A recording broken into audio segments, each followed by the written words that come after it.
വൈദ്യശാസ്ത്ര രംഗത്ത് കർമ്മനിരതനാവുമ്പോഴും മനസ്സിൽ അങ്ങിങ്ങ് ചില നൊമ്പരങ്ങൾ മുളപൊട്ടാറുണ്ട്.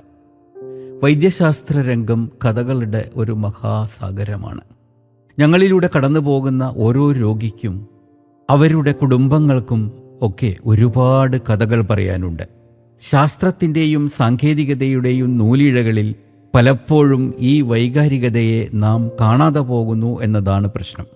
വൈദ്യമേഖലയിലെ കഥാതന്തുക്കളെ കരതലാമലകം പോലെ അറിയുന്നതും ഈ വിഷഗ്വരന്മാർ തന്നെ. മനസ്സിൻ്റെ നൊമ്പരങ്ങളോട് സമരസപ്പെടുമ്പോൾ ഉണ്ടായതാണ് ഈ കഥകൾ അത്രയും.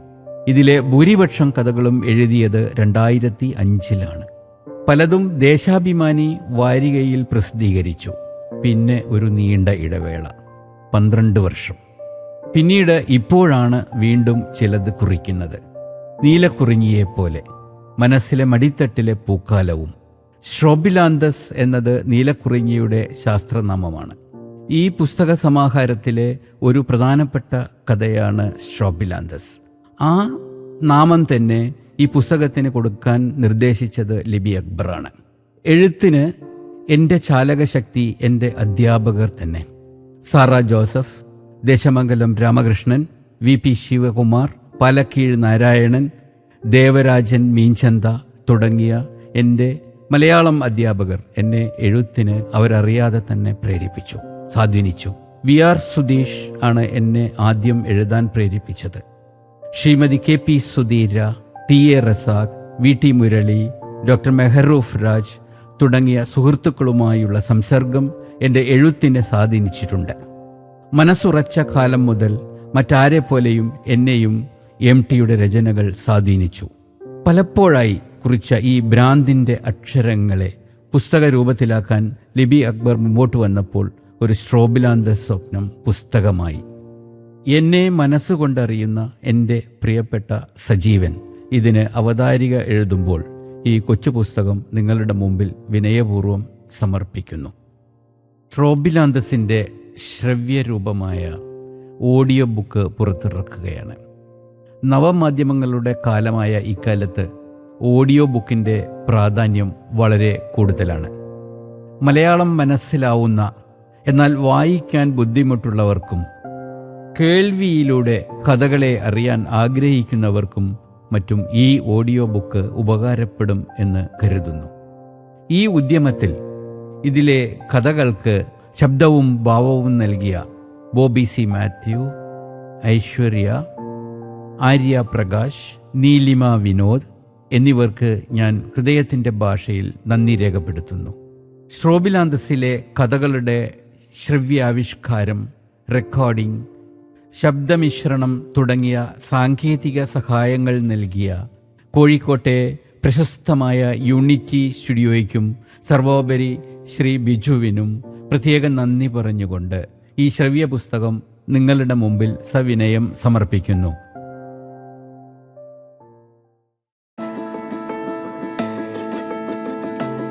പോസ്റ്റ്യുമസ്ലി യുവേഴ്സ് K. സമീർ. സമീർജിയുടെ ഇപ്പോഴത്തെ സ്ഥിതി ഒന്ന് അപ്ഡേറ്റ് ചെയ്യാമോ? ന്യൂസ് ചാനലിൽ നിന്ന് ജഹാംഗീർ.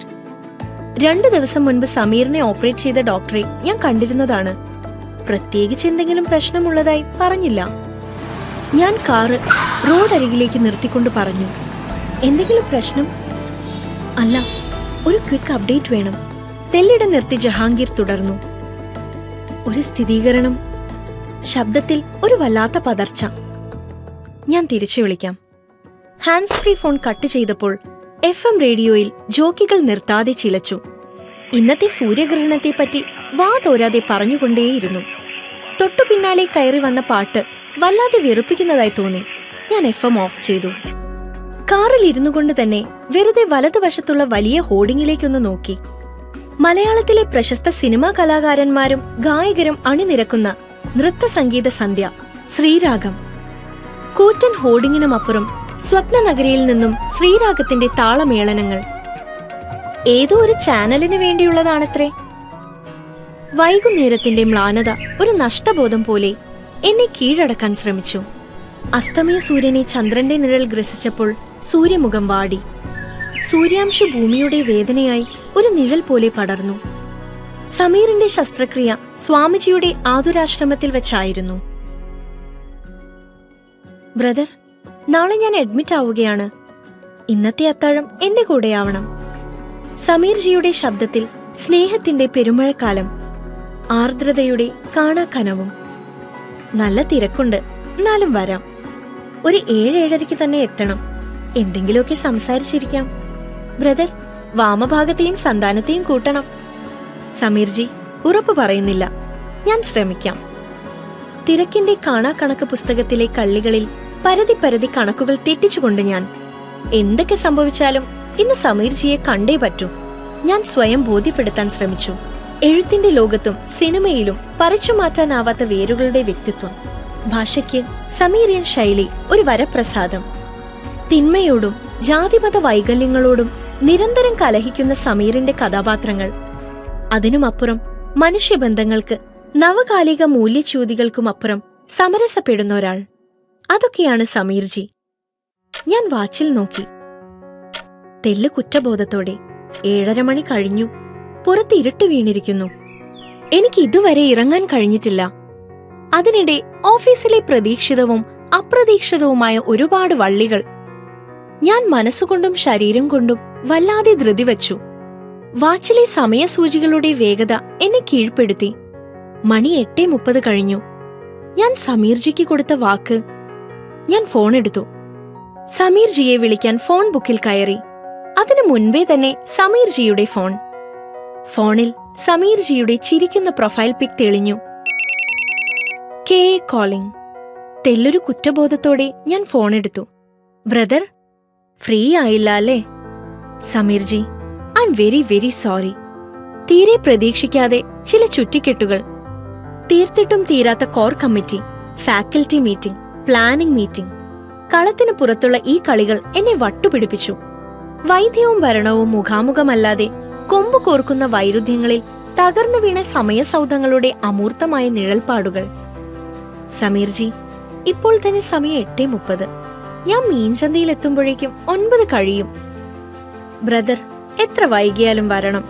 നാളെ രാവിലെ 5 മണിവരെയും ഞാൻ കാത്തിരിക്കും. രാവിലത്തെ 6:15 ജനശതാബ്ദി എക്സ്പ്രസ് വരുന്നവരെയും ഞാൻ കാത്തിരിക്കും. ഓക്കെ സമീർജി, ഞാൻ ഇറങ്ങി. നിങ്ങൾ അത്താഴം കഴിച്ചു തുടങ്ങിക്കോളൂ. കുടുംബത്തെ കൂട്ടുന്നില്ല. സമയം പിന്നെയും വൈകും. ബ്രദർ, ഇന്നത്തെ അത്താഴം ബ്രദറിന്റെ കൂടെയാണ്. അതെത്ര വൈകിയാലും. സമീർ എന്നെ പ്രതിസന്ധിയിലാക്കി. പ്രതിക്കൂട്ടിലും സമയസൂചികകൾ പരക്കം പാഞ്ഞു. സമയവേഗങ്ങൾക്ക് ഓടിത്തീർക്കാൻ ക്ലോക്കിലെ വിസ്തൃതി വലിയ പരിമിതിയായി. കുറ്റബോധം ബോധമണ്ഡലത്തിൽ നീർക്കുമിളകളായി പൊങ്ങി. തിരക്കുകൾ ഉണ്ടാകുന്നതോ പിന്നെ എന്തിനും നമുക്കൊരു ന്യായീകരണമുണ്ടാവുമല്ലോ. എനിക്കും അങ്ങനെ തന്നെ. പെട്ടെന്ന് തന്നെ എന്റെ ഓവർകോട്ട് ഓഫീസ് റൂമിന്റെ മൂലയിലേക്ക് ഊരിയെറിഞ്ഞു. ലാപ്ടോപ്പും ഓഫീസ് ബാഗും വാരിയെടുത്ത് കാറിന്റെ അടുത്തേക്ക് ഓടി. വണ്ടി സ്റ്റാർട്ടാക്കി പാർക്കിംഗ് സ്ലോട്ടിൽ നിന്നും റിവേഴ്സ് ഗിയറിൽ പുറത്തു ചാടി. പെട്ടെന്ന് തന്നെ വീട്ടിലും വിളിച്ചു പറഞ്ഞു, ഞാൻ വരാൻ വൈകും. ഇപ്പൊ തന്നെ 9 ആവാറായി. ഇനി എങ്ങോട്ട് വൈകാൻ? കുടുംബത്തിന്റെ നീരസം. സമീർജി നാളെ ഓപ്പറേഷന് പോവുകയാണ്. ഒന്ന് കാണണം, നിർബന്ധമാണ്. തെറ്റിക്കപ്പെടുന്ന വാഗ്ദാനങ്ങളുടെ കൂട്ടത്തിലേക്ക് ഒന്നുകൂടി എഴുതി ചേർത്ത് ഞാൻ വണ്ടി മുൻപോട്ടെടുത്തു. ഒരു വല്ലാത്ത ആത്മസംഘർഷം എന്നെ കീഴടക്കാൻ ശ്രമിച്ചുകൊണ്ടേയിരുന്നു. Poor manager. മനസ്സ് പിറുപിറുത്തു. എങ്ങു നിന്നോ തെറിച്ചു വീണ ഏതാനും വെള്ളത്തുള്ളികൾ കാറിന്റെ ഗ്ലാസിനെ പുളകമണിയിച്ചു. ഒരു വേനൽ മഴയെന്ന് മനസ്സറിയാതെ നനച്ചു. അശ്രദ്ധയിൽ ഗാർഡൻ നനയ്ക്കുന്ന ബംഗാളി പയ്യന്റെ കയ്യബദ്ധമാണെന്ന് കണ്ണുകൾ തിരിച്ചറിഞ്ഞു. കാറിലെ FM പിന്നെയും ചിലച്ചു. ജോക്കിയുടെ തീരെ പ്രസക്തമല്ലാത്ത സമയം ചൊല്ലി വാചക കസർത്തുകൾ. പിന്നെ കുറെ മോഹിപ്പിക്കുന്ന പരസ്യങ്ങൾക്കൊടുവിൽ ഒരു പാട്ട് വന്നു. മരണമെത്തുന്ന നേരത്തു നീ എൻ്റെ അരികിൽ ഇത്തിരി നേരം ഇരിക്കണേ. കനലുകൾ കോരി മരവിച്ച വിരലുകൾ ഒടുവിൽ നിന്നെ തലോടി ശമിക്കുവാൻ. ഒടുവിലായകത്ത് അകത്തേക്കെടുക്കും ശ്വാസ കണികയിൽ നിന്റെ ഗന്ധമുണ്ടാകുവാൻ. വരികൾ മനസ്സിന്റെ ഉള്ളിലേക്ക് ചൂഴ്ന്നിറങ്ങുന്ന പോലെ. എവിടെ നിന്നോ വന്ന ഒരു വിഷാദം എന്നിൽ നിഴൽ വീഴ്ത്തി. എതിരെ വരുന്ന വാഹനങ്ങളുടെ തീക്ഷ്ണമായ വെളിച്ചം റോഡിലെ കാഴ്ച കുറച്ചു. കാറിലെ സമയസൂചികയിൽ 10 മണിക്ക് ഇനി 5 മിനിറ്റ് മാത്രം. തൂലികയിലേക്ക് ഇനി മിനിറ്റുകളുടെ ദൂരം മാത്രം. രാത്രിയുടെ പാളികൾക്ക് കമ്പിളിപ്പുതപ്പിന്റെ പരിവേഷം. അന്യമായ കുളിർ തേടി ജനുവരിയുടെ പരക്കം പാച്ചിൽ. സൗഹൃദങ്ങൾക്കിടയിലെ ഇലക്ട്രോണിക് സാങ്കേതികതയുടെ കാണാക്കയങ്ങൾ. സമീർ കാത്തിരിക്കുകയാണ്. സോഷ്യൽ മീഡിയയുടെ മുന്നറിയിപ്പ്. ഞാൻ തിടുക്കത്തിൽ തൂലികയിലേക്ക് കുതിച്ചു. തൂലിക. കൊണ്ടോട്ടിക്കാരൻ കിഴക്കുംപാടം അബ്ദുൾ റഹ്മാൻ സമീർ എന്ന കെ എ സമീറിന്റെ സ്വപ്നഗൃഹം. കെയുടെ തൂലിക ചലിക്കുന്ന മീൻചന്തയിലെ അക്ഷരഗേഹം. മുൻപ് പലതവണ വന്നിട്ടുണ്ട്. ഓരോ വരവിലും ആത്മാവിലേക്ക് അക്ഷരഗംഗാപ്രവാഹമായി ഒഴുകിയിട്ടുണ്ട്. മണി 10:15. പൂമുഖത്തെ ട്യൂബ് ലൈറ്റിന്റെ പാൽ വെളിച്ചത്തിൽ അക്ഷമനായി കാത്തുനിൽക്കുന്ന സമീറിന്റെ പുഞ്ചിരിയിൽ പാൽനിലാവ്. മൂടിവെക്കാനാവാതെ കുറ്റബോധം. സമയത്തിന്റെ നേർവരകളിൽ വഴിതെറ്റിയ വഴിപോക്കന്റെ ആത്മനിവേദനവുമായി ഞാൻ തെറ്റ് ചെയ്ത ഒരു കുട്ടിയുടെ മനസ്സുമായി തലകുനിച്ച് കാറ് പാർക്ക് ചെയ്ത് തിടുക്കത്തിൽ തൂലികയിലേക്ക് ഓടിക്കയറുമ്പോൾ കെയുടെ മുഖത്ത് സ്നേഹവാത്സല്യങ്ങളുടെ മിന്നലാട്ടം. പറയാതെ പറയുന്ന വാചാലത. ചിറകടിച്ചുയരുന്ന മൗനപക്ഷികൾ സ്നേഹാകാശത്തിന്റെ അഷ്ടദിക്കുകളിൽ സൗഹൃദത്തിന്റെ കോളിമീനുകളായി പാറി നടന്നു. അനന്തമായി. സ്നേഹാലിംഗനത്തോടെ Sameer. I am very very sorry. ബ്രദറിന്റെ തിരക്ക് എനിക്കറിയാം. എന്നാലും വന്നുവല്ലോ, സന്തോഷായി. എന്റെ പുണ്യം. സമീർ അങ്ങനെയാണ്. സ്നേഹം കൊണ്ടും ഭാഷ കൊണ്ടും സമീർജിയെ തോൽപ്പിക്കാൻ ആർക്കും കഴിയില്ല. അല്ലെങ്കിൽ ഒരു തീരാക്കടം പോലെ കെ വാചാലനായി. പ്രതീക്ഷയും അനിശ്ചിതത്വവും നിഴലും നിലാവും പോലെ തൂലികയിലെ മുക്കിലും മൂലയിലും പരതി നടന്നു. ബ്രദറിനെ ഒന്ന് കാണുക, അത്രമാത്രം. നാളത്തെ രാപ്പകലുകളുടെ നിറവും നിലാവും നമ്മളല്ലല്ലോ തീരുമാനിക്കുന്നത്. കെ ഒരു ദീർഘനിശ്വാസത്തിൽ പറഞ്ഞു നിർത്തി. ഭാര്യയെ വലതു കൈകൊണ്ടും ഇളയ മകൻ കുഞ്ഞുവിനെ ഇടത് കൈകൊണ്ടും ഹൃദയത്തോട് ചേർത്തു പിടിച്ച്. ജീവിതത്തിന്റെ സെൽഫിക്ക് മുൻപിൽ കെ പോസ്റ്റ് ചെയ്യുന്ന പോലെ. ഇതാണ് എന്റെ ലോകം, എന്റെ സത്യം. ഈ ഊഷ്മളതയിലാണ് എന്റെ ജീവനും ജീവിതവും. കെ വികാരവായ്പോടെ വാചാലനായി. പിന്നെയും കുറെ സംസാരിച്ചു. പിന്നെ പാതി തുറന്ന ചിരിയിൽ അത്താഴത്തിനായി ക്ഷണിച്ചു. ആ കുടുംബം രാത്രി 10:30 വരെയും ഭക്ഷണം കഴിക്കാതെ കാത്തിരിക്കുകയാണ്. സ്നേഹാദരം എനിക്ക് വേണ്ടി. എനിക്ക് എന്നോട് എന്തെന്നില്ലാത്ത പുച്ഛം തോന്നി. എന്റെ ഹൃദയം വലിഞ്ഞു മുറുകുന്ന പോലെ തോന്നി. കുറ്റബോധത്തിന്റെ കരിനിഴൽ പാമ്പുകൾ തലങ്ങും വിലങ്ങും ഇഴഞ്ഞു നീങ്ങി. നമുക്ക് കഴിക്കാം, എന്നിട്ട് സംസാരിക്കാം. സമീർജി ഹൃദയപൂർവ്വം ക്ഷണിച്ചു. പൂമുഖത്തെ ഷോക്കേസിൽ സമീർജി വാരിക്കൂട്ടിയ അവാർഡുകളും മഹാനടന്മാരുടെ കൂടെയും ഹിറ്റ് മേക്കർ സംവിധായകരുടെ കൂടെയുമുള്ള ഫോട്ടോകളും മൊമന്റോകളും സ്മാരകശിലകൾ പോലെ തലപൊക്കി നിന്നു. ഷോക്കേസിന്റെ ഇടത്തെ മൂലയിലിരിക്കുന്ന പുരസ്കാരം എന്നെ പെട്ടെന്ന് ആകർഷിച്ചു. സമീർജിക്ക് കിട്ടിയ ആദ്യ ദേശീയ പുരസ്കാരം. ഏറ്റവും നല്ല കഥയ്ക്ക് രാഷ്ട്രപതിയിൽ നിന്നും പുരസ്കാരം ഏറ്റുവാങ്ങുന്ന സമീർജിയുടെ ഫോട്ടോയും. 2005 ഫയൽ ചിത്രം എന്നോട് നിർത്താതെ സംവാദിക്കാൻ തുടങ്ങി. ദേശീയ പുരസ്കാരം ഏറ്റുവാങ്ങിയ സമീറിന് മറുപടി പ്രസംഗം 2 അക്ഷരത്തിൽ ഒതുക്കേണ്ടി വന്നു. നന്ദി. പൊതുവെ വാചാലനായ സമീറിനിത് എന്തുപറ്റി? സ്വനപേടകത്തിന്റെ വാതായനങ്ങളാണ് വോക്കൽ കോഡ്. ശബ്ദനിയന്ത്രണത്തിലെ മൂലസ്ഥാനവും അതുതന്നെ. സമീറിന്റെ വോക്കൽ കോഡിൽ ഒരു ചെറിയ മുഴ. ഈ മുഴ സമീറിന്റെ സംസാരശേഷിയെ സാരമായി തന്നെ ബാധിച്ചു. 1-2 വാക്കുകൾ സംസാരിക്കാൻ ശ്രമിക്കുമ്പോഴേക്കും സ്വനപേടകത്തിന്റെ ചലനരീതി കൈമോശം വരുന്നു. ഒരു മൈക്രോ ലാരിഞ്ചിയൽ സർജറിയിലൂടെ ഈ മുഴ എടുത്തുകളയണം. സ്വനപേടകത്തിന്റെ കാര്യത്തിൽ തലതൊട്ടപ്പനായ ഡോക്ടർ രവി തീർത്തും പറഞ്ഞു. പേടിക്കാനൊന്നുമില്ല, വേദന അറിയില്ല. എല്ലാം വേണ്ടതുപോലെ ചെയ്തു തരാൻ ഇദ്ദേഹമുണ്ട്. സമീർജിയെ ബോധം കെടുത്താനുള്ള ചുമതല എനിക്കായി. ഡോക്ടർ രവി വിശാലമായി തന്നെ എന്നെ സമീർജിയെ പരിചയപ്പെടുത്തി. സമീർജിയുടെ ബോധമണ്ഡലത്തിലേക്ക് ഉറക്കത്തിന്റെയും അബോധാവസ്ഥയുടെയും ധൂളികൾ ചിതറിക്കൊണ്ട് അന്ന് ആരംഭിച്ച സൗഹൃദം. അതിനുമപ്പുറം ദൃഢമായ ഒരു സാഹോദര്യം സമയകാല സീമകൾക്ക് മുകളിൽ തിളങ്ങി നിന്നു. ഈ നിമിഷം വരെ ഊഷ്മള സൗഹൃദത്തിന്റെ ദശാബ്ദങ്ങളിൽ സ്നേഹത്തിന്റെയും കൂട്ടായ്മയുടെയും സഹകരണത്തിന്റെയും സഹനത്തിന്റെയും സഹജീവനത്തിന്റെയും നിറവാർന്ന ഒരുപാട് കൂടിച്ചേരലുകൾ. ബോധനിലാവിൻ പുഴുക്കുത്തു വീണ വീടും കുടുംബവും എന്തെന്നോ ഏതെന്നോ അറിയാനാവാതെ റോഡിൽ അലയുന്ന അശരണർക്ക് സ്നേഹാലയം, പ്ലാസ്റ്റിക് ഭീകരനെതിരെ നിർത്താതെയുള്ള യുദ്ധം, റോഡിൽ ആക്സിഡന്റിൽ പെടുന്നവർക്ക് ഒരു കൈ സഹായം, മാറാട് വീണ വർഗീയ വിഷച്ചാലിലെ അശരണർക്ക് പുനരധിവാസം, സിനിമയ്ക്കും കലയ്ക്കുമപ്പുറം സമൂഹനീതിയുടെ കളിയരങ്ങിൽ നിറസാന്നിധ്യമായി സമീർജി, കോഴിക്കോട്ടെ മനുഷ്യസ്നേഹിയായ ജില്ലാ കളക്ടറുടെ പിന്തുണ, എന്റെ മനസ്സിൽ ഓർമ്മകളുടെ വേലിയേറ്റം, തീരത്തടിയുന്ന തിരകളിൽ അത്രയും നല്ല ഓർമ്മകളുടെ കുമിളകൾ. ഈ രാത്രി ധന്യമാക്കാൻ ഇത്രയും മതി.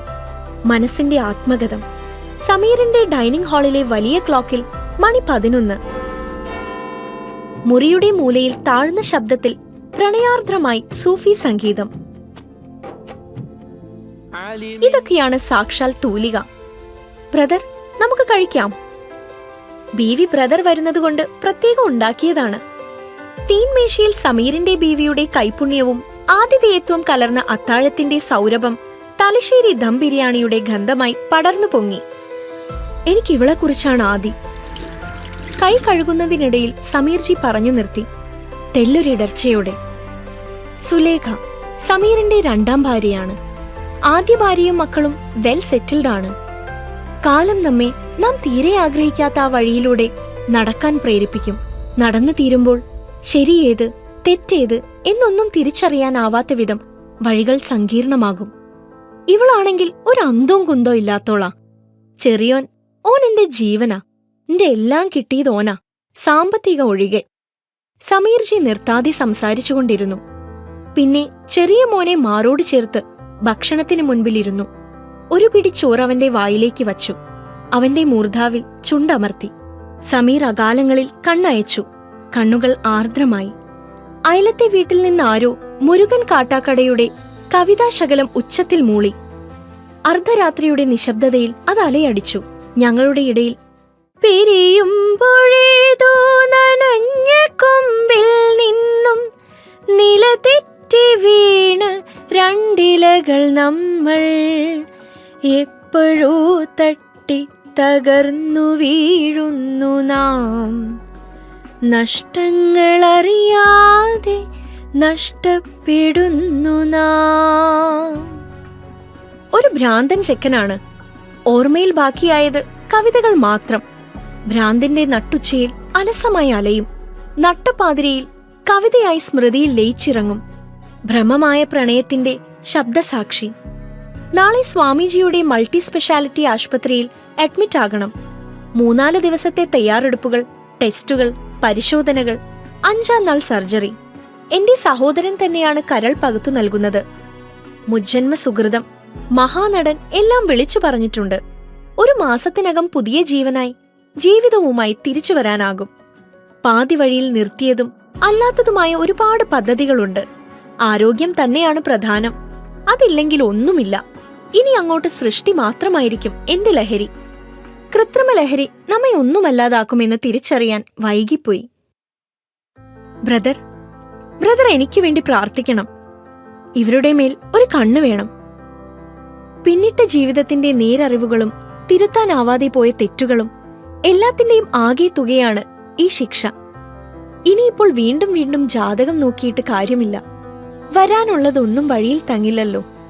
സമീർജി ജീവിതത്തിൽ അശാന്തി പർവ്വതത്തിലെ ലഹരിയുടെയും നിഷേധത്തിന്റെയും നാളുകളെ ഭീതിയോടെ ഓർത്തു. വല്ലാത്തൊരു ഭ്രമവും പരിഭ്രമവും ആ രാത്രിയെ കീഴ്പ്പെടുത്തി. സമീർജി പാതി വെളിച്ചമാണ്, പാതി ഇരുട്ടും, നിഴലും നിലാവുമാണ്. കോഴിക്കോടിന്റെ കലാസാഹിത്യ സാംസ്കാരിക ലോകത്തെ ചുവപ്പു പറ്റാത്ത കമ്മ്യൂണിസ്റ്റ് സാന്നിധ്യമാണ്. മതത്തോടും ജാതിയോടും വർഗീയതയോടും മതമേധാവികളോടും നിരന്തരം കലഹിക്കുന്ന ഒരു തിരുത്തൽവാദി. സ്വാമിജിയുടെ ആശുപത്രി കരൾ മാറ്റിവെക്കലിന് തിരഞ്ഞെടുക്കുമ്പോൾ സ്വാമിജിയെ സ്വാധീനിക്കാൻ കഴിയുന്ന തന്റെ ചില സുഹൃത്തുക്കളും സഹപ്രവർത്തകരുമായിരുന്നു മനസ്സിൽ. അവരിലൂടെ ഓപ്പറേഷൻ ചെലവിൽ കാര്യമായ ഇളവ് സമീർ പ്രതീക്ഷിച്ചു. ബ്രദർ, നമ്മുടെ കൂട്ടായ്മയിലുള്ള എല്ലാവരെ കൊണ്ടും മരണാനന്തര അവയവദാനത്തിനുള്ള സമ്മതപത്രം ഒപ്പിടിപ്പിക്കണം. എന്നിട്ട് നമ്മുടെ കലക്ടർ സാറിന് കൊടുക്കണം. നമ്മൾ വേണം മറ്റുള്ളവർക്ക് മാതൃകയാവാൻ. എന്റെ സമ്മതപത്രം ഇതാ, ഞാൻ ഒപ്പിട്ടിട്ടുണ്ട്. അതാണ് സമീർ. താൻ മറ്റൊരാളുടെ അവയവം സ്വീകരിക്കാൻ പോവുകയാണ്. അപ്പോഴും തന്റെ അവയവങ്ങൾ മറ്റുള്ളവർക്ക് സമർപ്പിക്കുവാൻ വെമ്പുന്ന കർണപർവ്വതത്തിലെ സൂര്യ തേജസ്സായി കെ.എ. സമീർ. ജീവിതമെന്നത് എത്ര ജീവിച്ചാലും പൂതി തീരാത്ത ഒന്നാണ്. അണയുന്നതിന് മുൻപാണ് അത് ആളിക്കത്തുക. സമീർ അവസാനത്തെ അന്നത്തിന്റെ വറ്റും വടിച്ചെടുത്ത് രുചിയോടെ ഭുജിച്ചു. പിന്നെ ഒരു ചെറുപുഞ്ചിരിയോടെ കൈ കഴുകാൻ എണീറ്റു. ഞാനും. സകല മതങ്ങളെയും വലതു കൈകൊണ്ട് ആരാധിക്കുകയും ഇടത് കൈകൊണ്ട് നിശ്ചിതമായി വിമർശിക്കുകയും ചെയ്യുന്നതാണ് സമീറിന്റെ രീതി. ദൈവത്തിന്റെ ഉടമസ്ഥാവകാശം ആരെങ്കിലും ഏറ്റെടുക്കുന്നത് സമീറിന് തെല്ലും സഹിക്കില്ല. സമീറിന്റെ സൃഷ്ടികളുടെ ആകെ തുക ഇതാണ്. സമീർ കൈ കഴുകാൻ വാഷ് ബേസിന്റെ അടുത്തേക്ക് നീങ്ങി. ക്രിസ്തുവും ശിഷ്യന്മാരും ഒരുമിച്ചിരിക്കുന്ന ഡാവിൻചിയുടെ ദി ലാസ്റ്റ് സപ്പർ ചുമരിൽ കിടന്ന് വിറപൂണ്ടു. നേരം പാതിരിയോടടുത്തു. ഞാൻ സമീറിന്റെ കൈ പിടിച്ചു. ഒരു സ്നേഹാശ്ലേഷത്തിനൊടുവിൽ പെട്ടെന്ന് വീട് വിട്ടിറങ്ങി. അയൽ വീട്ടിലെ ഭ്രാന്തൻ അപ്പോഴും ഉച്ചത്തിൽ കവിത ചൊല്ലിക്കൊണ്ടേയിരുന്നു. ഓർമ്മിക്കുവാൻ ഞാൻ നിനക്കെന്തു നൽകണം, ഓർമ്മിക്കണം എന്ന വാക്കുമാത്രം, എന്നെങ്കിലും വീണ്ടും എവിടെ വച്ചെങ്കിലും കണ്ടുമുട്ടാമെന്ന വാക്കുമാത്രം, നാളെ പ്രതീക്ഷതൻ കുങ്കുമപ്പൂവായി നാം കടം കൊള്ളുന്നതിത്രമാത്രം.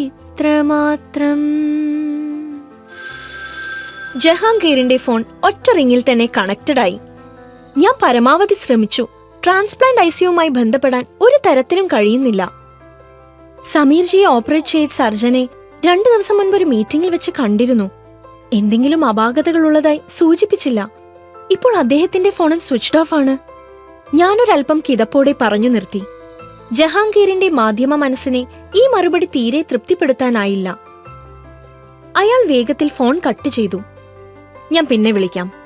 ജഹാംഗീർ ഹസ്വമായി പറഞ്ഞു നിർത്തി. ഞാനൊരു വല്ലാത്ത ദശാസന്ധിയിലും. എത്ര ചിന്തിച്ചിട്ടും ഒന്നും ഒരു ചിട്ടയിലാകുന്നില്ല.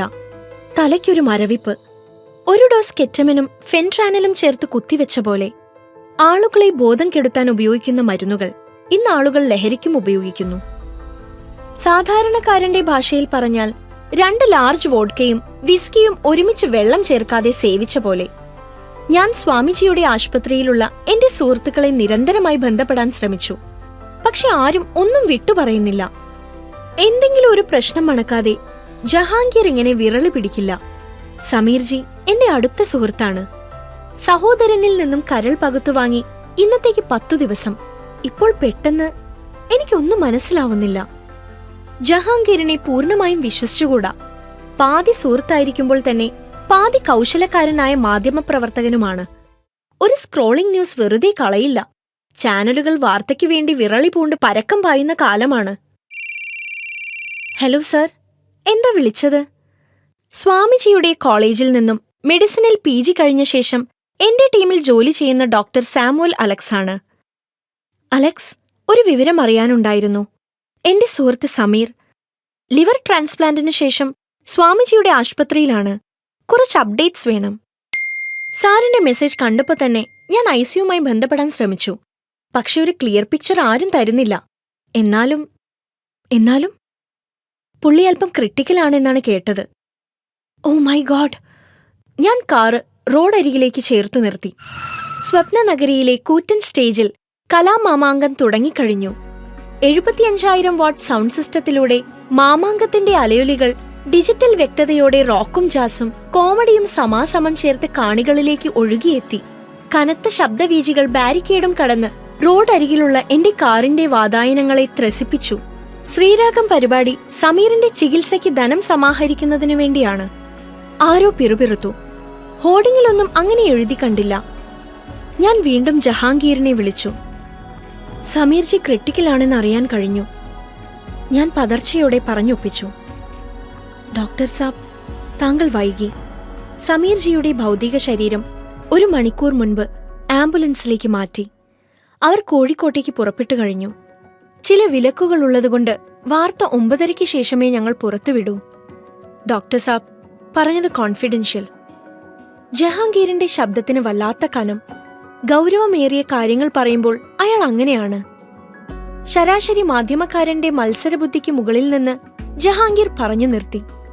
മാധ്യമക്കാരന്റെ ഘ്രാണശക്തിക്ക് മുൻപിൽ നിങ്ങൾ ഒന്നുമല്ല എന്ന് അടിവരയിടും പോലെ. മണി 7 കഴിഞ്ഞിരിക്കും. വൈകിട്ട് ഒരു 11 മണിയോടെ സമീർജിയുടെ ഭൗതിക ശരീരം ടൗൺ ഹാളിലെത്തും, പൊതുദർശനത്തിന്. ഒന്നും പറയാനോ കേൾക്കാനോ കഴിയാതെ ഞാൻ വീട്ടിലേക്ക് കുതിച്ചു. ഉത്തരമില്ലാത്ത കുറേ ചോദ്യങ്ങളുമായി. സ്വപ്നനഗരിയിലെ ശബ്ദകോലാഹലം അപ്പോഴും തുടർന്നു. ഗ്രഹണം ഗ്രസിച്ച സായാഹ്ന സൂര്യൻ അറബിക്കടലിൽ മുങ്ങിത്താണു. കവചകുണ്ടലം ദാനം ചെയ്യാനാവാതെ കർണമനം തേങ്ങി. രാവിന്റെ മ്ലാനത മനസ്സിന്റെ നീറ്റലായി പടർന്നു. ഒരു വിഷാദം കനത്ത കരിമേഘ കൂന പോലെ സ്മൃതിയെ കീഴടക്കി. രാവിലെ 11:10 തന്നെ കഴിഞ്ഞിരുന്നു. ഞാൻ ഉണ്ടായിരുന്നു അവിടെ. അക്ഷരം പ്രിന്റേഴ്സിലെ ഫൈസൽ സൂചിപ്പിച്ചു. ആദ്യ ഭാര്യയും മക്കളുമാണ് കൂടെ. ഇക്കായുടെ മരണസമയം വൈകുന്നേരം വരെ നീട്ടിയത് ചില സമ്മർദ്ദങ്ങൾക്ക് മേലിലാണ്. ഫൈസൽ ഒറ്റയടിക്ക് പറഞ്ഞു നിർത്തി. ഞാൻ ഒന്നും മനസ്സിലാകാതെ തരിച്ചിരുന്നു. ചിലതൊന്നും എനിക്ക് മനസ്സിലായേയില്ല. പക്ഷേ സമീർജി ജീവിച്ചിരിക്കുമ്പോൾ ഭയപ്പെട്ടതൊക്കെ സംഭവിച്ച പോലെ. മുഹൂർത്ത സമയത്ത് ജനിക്കാൻ കഴിയുന്ന പോലെ തന്നെ മരണത്തിന് മുഹൂർത്തം നിശ്ചയിക്കുന്ന പുതിയ ജാതകക്കൂട്ടിൽ വൈദ്യശാസ്ത്രം നോക്കുകുത്തിയായതുപോലെ. ടൗൺ ഹാളിലെ ചുമരിൽ കിടന്ന് എണ്ണമറ്റ മഹാത്മകൾ കണ്ണിമ വെട്ടാതെ സൂക്ഷിച്ചു നോക്കുന്നതുപോലെ എനിക്ക് തോന്നി. ബോധമണ്ഡലത്തിലാകെ ചെളിവെള്ളം നിറയുന്നതുപോലെ തോന്നി. പെട്ടെന്നാണ് മൊബൈൽ ഫോൺ പോക്കറ്റിൽ കിടന്ന് തുള്ളിയത്. വൈബ്രേറ്റർ മോഡ് സജീവമായതാണ്. സ്ക്രീനിൽ ഡോക്ടർ അലക്സ് കോളിംഗ്. ഞാൻ ഫോൺ എടുത്തു. സൗകര്യമായി സംസാരിക്കുന്നതിന് ഹാളിന്റെ പുറത്തേക്കിറങ്ങി. യെസ് അലക്സ്, പറയൂ. ഞാൻ തിടുക്കം കൂട്ടി. സാർ, കുറച്ച് വിവരം കൂടി കിട്ടിയിട്ടുണ്ട്. കോൺഫിഡൻഷ്യലാണ്. പുള്ളിക്കാരൻ കഴിഞ്ഞ 2 ദിവസമായി ഡിക്ലൈനിങ്ങിലായിരുന്നത്രേ. സെപ്സിസ് എന്നാൽ അതിമാരകമായ അണുബാധ. അവയവദാനം പോലുള്ള ഓപ്പറേഷനു ശേഷം അണുക്കൾ ശരീരത്തിൽ കയറിയാൽ വലിയ പ്രശ്നമാണ്. പിന്നെ അവയെ തുരത്താൻ കഴിയില്ല. വളരെ ശക്തമായ ഔഷധങ്ങൾക്ക് പോലും. സാധാരണ സർജറി പോലെയല്ല ഇത്. ശരീരത്തിന്റെ പ്രതിരോധ ശക്തിയെ തളർത്തുന്ന ഒട്ടനവധി മരുന്നുകൾ നൽകുന്നതുകൊണ്ട് വളരെ ചെറിയ അണുബാധ പോലും വളരെ പെട്ടെന്ന് തന്നെ മാരകരൂപിയായി മാറും. പക്ഷേ ട്രാൻസ്പ്ലാന്റ് പോലുള്ള ശസ്ത്രക്രിയയിൽ വളരെയധികം തയ്യാറെടുപ്പുകളും മുൻകരുതലുകളും എടുക്കാറുണ്ട്. എന്നിട്ടും ശാസ്ത്രബോധം ന്യായീകരണങ്ങളും വിശദീകരണങ്ങളും തേടി പരക്കം പാഞ്ഞു. സാർ, മറ്റൊരു കാര്യം കൂടിയുണ്ട്. സാറ് മനസ്സിൽ വെച്ചാ മതി. അലക്സ് വീണ്ടും എന്നെ വാൾമുനയിൽ നിർത്തി. Sir, I heard that cause of death is dengue. മരണകാരണം ഡെങ്കു എന്ന വൈറസ് ആണെന്ന് ഡോക്ടർ അലക്സ് വളരെ സ്വകാര്യമായി പറഞ്ഞു. ഡെങ്കു? അതെങ്ങനെ? ഞാൻ തിരിച്ചും മറിച്ചും ആലോചിച്ചു. അവയവദാതാവിൽ നിന്ന് കിട്ടിയതാണ്. ഇത്രയും വലിയൊരു സർജറിക്ക് വിധേയരാവുമ്പോൾ സർജറിക്ക് മുൻപുള്ള സ്ക്രീനിംഗ് അതുണ്ടായില്ല എന്ന് വരുമോ? ഉത്തരം കിട്ടാത്ത കുറെ ചോദ്യങ്ങൾ. സ്ഥിരം രക്ത അവയവവാഹകരായ കുറെ രോഗങ്ങളെ സാധാരണയുള്ള പ്രീ ഓപ്പറേറ്റീവ് വർക്ക് അപ്പിൽ കണ്ടുപിടിക്കാൻ ശ്രമിക്കും. HIV, മലേറിയ, VDRL, ഹെപ്പറ്റൈറ്റിസ് തുടങ്ങി. അങ്ങനെ ഡെങ്കു സാധാരണ സ്ക്രീൻ ചെയ്യാറില്ലത്രേ. അങ്ങനെ അവർ പ്രതീക്ഷിച്ചു കാണില്ല. ഡോക്ടർ അലക്സ് വീണ്ടും പറഞ്ഞു നിർത്തി. സമീർജി ജീവിച്ചു തീരാത്ത ഒരു ആത്മനൊമ്പരമായി, പറയാൻ മറന്ന കഥകളുടെ കഥാകാരനായി, വരൾച്ച മുറ്റിയ മണ്ണിലലിയുന്ന ഒരു നീർത്തുള്ളി പോലെ. ഡെങ്കു സമീർജിയുടെ തക്ഷകനായി പുനർജനിച്ചു, ഒരു നിമിത്തം പോലെ. വിധി എന്ന പ്രയോഗം ഏതു പ്രതിസന്ധിയിലും ഒരു വലിയ സാന്ത്വനമാണ്. സ്വാമിജിയുടെ ആശുപത്രിയുടെ ചുറ്റിലും മേഘപാളികളിലും കാറ്റിലും ഗന്ധത്തിലും ഒരുപാട് ദുരൂഹത നിറഞ്ഞു നിന്നു. ഉത്തരമില്ലാത്ത ചോദ്യങ്ങളായി അവ എങ്ങോ പോയി മറഞ്ഞു. ഉടൽ വിടിഞ്ഞ ആത്മാക്കളുടെ അദ്വൈതഭൂമിയിലെ സ്മാരകശിലകൾ പോലെ അവിടം വിറങ്ങലിച്ചു നിന്നു. കൂരാക്കൂരിരുട്ടിൽ ഒരു കൈത്തിരി പോലുമില്ലാതെ ദിശയറിയാതെ ഉഴറുന്ന പോലെ ഒരു തോന്നൽ, ഒരു വല്ലാത്ത ശൂന്യത. ടൗൺഹാൾ ജനനിബിഡമായി. സമയം രാത്രി 11:45. അങ്ങിങ് ആളുകളുടെ മുറുമുറുപ്പ്. MP-യുണ്ട്, MLA-യുണ്ട്, മേയറുണ്ട്, എണ്ണമറ്റ കലാസ്നേഹികളും സമൂഹത്തിന്റെ സമസ്ത മേഖലയിൽപ്പെട്ടവരും തിങ്ങിക്കൂടിയിട്ടുണ്ട്. സമീർജിയുടെ സുഹൃത്ത് സാമ്രാജ്യം അത്രയ്ക്ക് വലുതാണ്. ഡോക്ടർ സാബ് ഒരു മരവിപ്പ് മാത്രം. ഒന്നും പറയാനോ ചിന്തിക്കാനോ കഴിയുന്നില്ല. ഒന്നും വിശ്വസിക്കാൻ കഴിയുന്നില്ല. ഞാൻ കഴിഞ്ഞ ദിവസം കൂടി സുലേഖ ബീവിയെ വിളിച്ചിരുന്നു. ആരും ഒന്നും അവളോട് പറഞ്ഞിട്ടില്ല. അവളുടെ കാര്യം വളരെ കഷ്ടമാണ്. സമീർജിയുടെ സുഹൃത്തും എഴുത്തുകാരിയുമായ സുമതി മാഡം വ്യാകുലപ്പെട്ടു. അവർ നീണ്ടുനിന്ന മൗനം വെടിയാൻ ശ്രമിച്ചു. ഞാനും തലയാട്ടി. എങ്ങനെയൊക്കെ നോക്കിയാലും 3 മണിക്കൂറിനുള്ളിൽ കോഴിക്കോടെത്തണം. എന്താണ് വൈകുന്നത്? എല്ലാവരും പരസ്പരം ചോദിക്കുന്നു. ഫൈസൽ എന്നെ പുറത്തേക്ക് വിളിച്ചു. കുറച്ചു പ്രശ്നങ്ങളുണ്ട്. ഒന്നാമതായി, സ്വപ്നനഗരിയിലെ കലാപരിപാടികൾ കഴിഞ്ഞേ ബോഡി കോഴിക്കോട് എത്തുകയുള്ളൂ. ആ പരിപാടി സമീർജിക്ക് വേണ്ടിയാണത്രേ. അതിടയ്ക്ക് വെച്ച് നിർത്തിയാൽ സ്പോൺസർ ചെയ്യുന്ന ചാനൽ പണം തരില്ല. മഹാനടൻ ഉൾപ്പെടെയുള്ള സംഘാടകർ പ്രതിസന്ധിയിലാണ്. അവരാണത്രേ മരണത്തിന്റെ മുഹൂർത്തം മാറ്റിക്കുറിച്ചത്. ഫൈസൽ പിറുപിറുത്തു. രണ്ടാമത്തെ കാര്യം കുടുംബകാര്യമാണ്. ആദ്യ ഭാര്യയും തായ് വഴിയിലുള്ളവരും വളരെ ശക്തമായ നിലപാടിലാണ്. എന്നുവച്ചാ സുലേഖയും മകനും സമീർജിയുടെ മൃതദേഹത്തെ കാണാൻ പാടില്ല.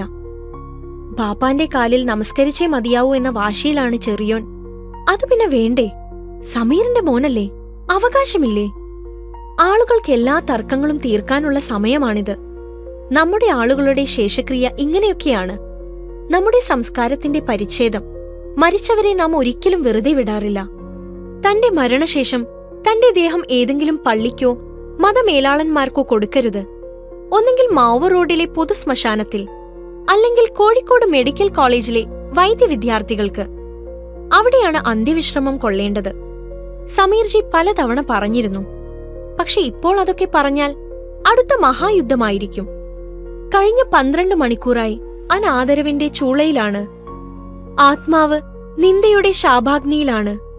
കാണികൾ നിസ്സഹായതയുടെ വിതുമ്പലിലാണ്. അർദ്ധരാത്രി കഴിഞ്ഞു. പ്രകൃതിയുടെ കണ്ണീർ കണം പോലെ അങ്ങിങ്ങൊരു ചാറ്റൽ മഴ. പെയ്തിറങ്ങാനാവാത്ത മഴയുടെ വേദനയായി ഏതാനും കരിമുകിൽ കൂട്ടം ടൗൺ ഹാളിന് ചുറ്റും കറങ്ങി നടന്നു. സമീറിന്റെ ദേഹം ഏതോ ആംബുലൻസിൽ ആരുടെയോ നിയന്ത്രണത്തിൽ എവിടെയോ അലയുന്നു. ഒരിക്കലും തീരാത്ത വിലാപയാത്ര പോലെ, എഴുതിത്തീരാത്ത തിരക്കഥ പോലെ. നഗരത്തിൽ നമ്മെ വിട്ടുപോയ എണ്ണമറ്റ പ്രമുഖർക്ക് ആദരവോടെ പൗരാവലിയുടെ അന്ത്യോപചാരത്തിന് നേതൃത്വം കൊടുത്ത ആളാണ് സമീർജി. അവസാനം തന്റെ കാര്യം വന്നപ്പോൾ സമീർജിയുടെ